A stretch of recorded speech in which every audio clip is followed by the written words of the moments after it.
எத்தனை பேர் நீங்கள் இந்த சீரீஸ் பார்ப்பீங்க அண்ட் எத்தனை பேர் மிஸ் பண்ண போகிறீங்க அப்படின்னு சொல்லுங்கள்.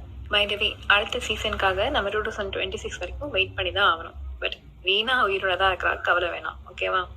ஹார்ட் பீட், நான் பெருசாக எந்த வெப் சீரிஸும் பார்த்ததே கிடையாது. பட் லாஸ்ட் இயர் இந்த ஹார்ட் பீட் சீரீஸ் பார்க்க ஆரம்பிச்சு மனசுக்கு ரொம்ப பிடிச்சு போயிடுச்சு. சீசன் 1 பார்த்தீங்கன்னா ஃப்ரைடே தான் எபிசோட்லாம் ரிலீஸ் ஆகும். ஸோ ஃப்ரைடே வந்தாலே அந்த 4 எபிசோடும் பார்த்துட்டு தான் படுக்கிறது. பட் திஸ் இயர் சீசன் 2 எப்படின்னா தேர்ஸ்டேவே வந்துடும். ஸோ இப்போ லாஸ்ட் ஃபியூ வீக்ஸ்லாம் வெனஸ்டே நைட் மணி 12 நியூ எபிசோட்லாம் ரிலீஸ் ஆயிருக்கா அப்படின்னு செக் பண்ணிட்டு பார்த்துட்டு தான் படுக்கிறது. இதில் உள்ள எல்லா கேரக்டரும் அவ்வளோ சூப்பராக இருக்குது. அண்ட் ஒரு பொண்ணோட லைஃப்ன்றதுனால இதை இவ்வளோ தூரம் நம்ம ரிலேட் பண்ணிக்க முடியுதா அப்படின்னும் தெரியல. அதுவும் 1 வீக் முன்னாடியே அந்த ஆக்சிடென்ட் சீன்லாம் நடக்கும்போது ஐயோ தயவு செஞ்சு ரீனாவை கொண்டுடாதீங்கடா அப்படின்ட்டு நம்ம இங்கேருந்து கெஞ்ச வேண்டியதா இருக்குது. ஃபைனலி சீசன் 2வும் முடிஞ்சிருச்சு. இனிமே தேர்ஸ்டே வந்தா ஹார்ட் பீட் இல்லையே அப்படின்ட்டு நம்ம ஃபீல் பண்ணி மிஸ் பண்ற மாதிரி தான் இருக்கும்ல. எத்தனை பேர் நீங்க இந்த சீரீஸ் பார்ப்பீங்க அண்ட் எத்தனை பேர் மிஸ் பண்ண போறீங்க அப்படின்னு சொல்லுங்க.